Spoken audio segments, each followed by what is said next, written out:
The storm that is expected to hit the Northeast today is the biggest test yet for the Occupy Wall Street protests here in New York. Are the several hundred people camped out in a park determined to stay during winter-like weather, or will they fold their tents and go home, as critics have predicted they would? CBS News correspondent Elaine Quijano is at the park where the protests began a month ago. Good morning, Elaine.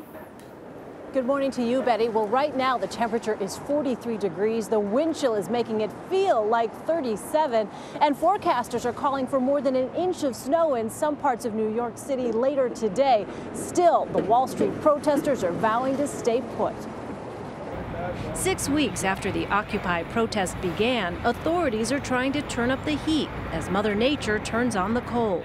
Friday, authorities took away gas cans and 6 generators, calling them safety hazards. My feet are starting to get a little bit cold here. Marcia Spencer is a grandmother of 5 who's worried about many issues, including how her grandchildren will pay for college. But her immediate concern is helping fellow occupiers stay warm. People are asking for the mittens I make more than almost anything else right now. She's knitted 40 hats, scarves, and sets of mittens and donated them here to the Occupy Comfort Station. What are you guys doing here? Sorting out clothing and socks and a sleeping bag, and donations keep coming in. Others are gearing up by putting up tents and finding ways to shield themselves from the cold. One refuge for cold protesters, this atrium, which is on Wall Street itself. The irony is that it's owned by a major investment bank, but through a real estate deal with the city, this area is required to be open to the public.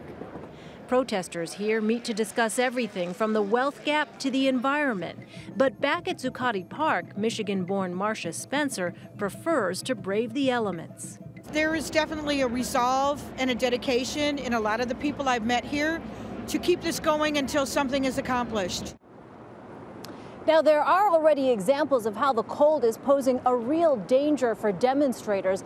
In Denver, where several inches of snow fell earlier this week, 2 protesters had to be hospitalized for hypothermia. Here in New York, meantime, people that we've talked to are dressing in layers, bracing for the winter weather ahead. Betty. All right, Elaine Quijano. Elaine, thank you.